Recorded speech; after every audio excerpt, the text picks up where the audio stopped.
gumawa ng homework at makinig sa leksyon. Kaya nag-aral ng mabuti para sa aking future life, at lalong-lalo na para sa aking future wife. At kapag break time, lagi tayong magkasabay. Kinikilig ako pag hawak ko ang iyong kamay, habang tayo ay naglalakad pag tayo'y pauwi. Lalo kung tinatamaan pag ika'y ngumingiti. Ang lahat ng bighati, ikaw ang nagtatanggal. Dahil sa iyo kaya pasado sa periodical. Buhay ko ay nag-iba, binigyan mo ng sigla. Tumaas na din ang grades ko sa matematika. Ikaw lang ang dahilan para to sa'yo mahal. Inaalay ko sa'yo ang natanggap ko medal.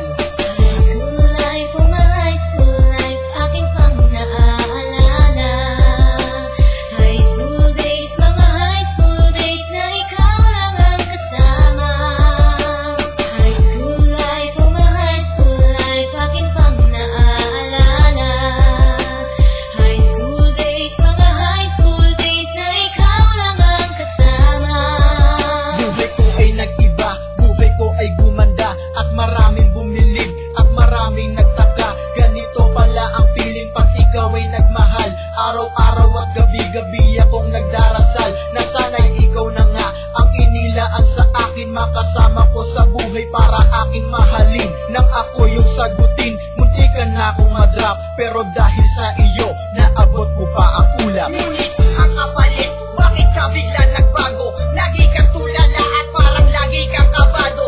Hindi ka pumapasok, saan ka nagpupunta? Bumababa na mga grado mo, ano ba ang problema? Nakausapin ka, bigla ka napaiyak. Mabigat ang iyong dala-dala at yan ang natiyak. Nang ikaw ay tinanong, hindi mo ko sinagot. Tumakbo ka pa, alis na para bang ikay takot. Bakit?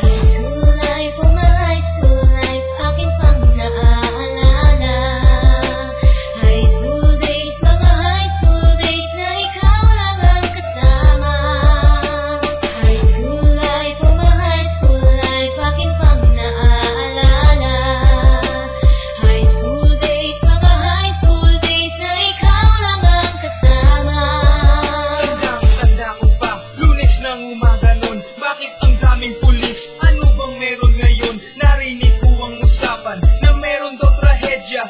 Fourth year is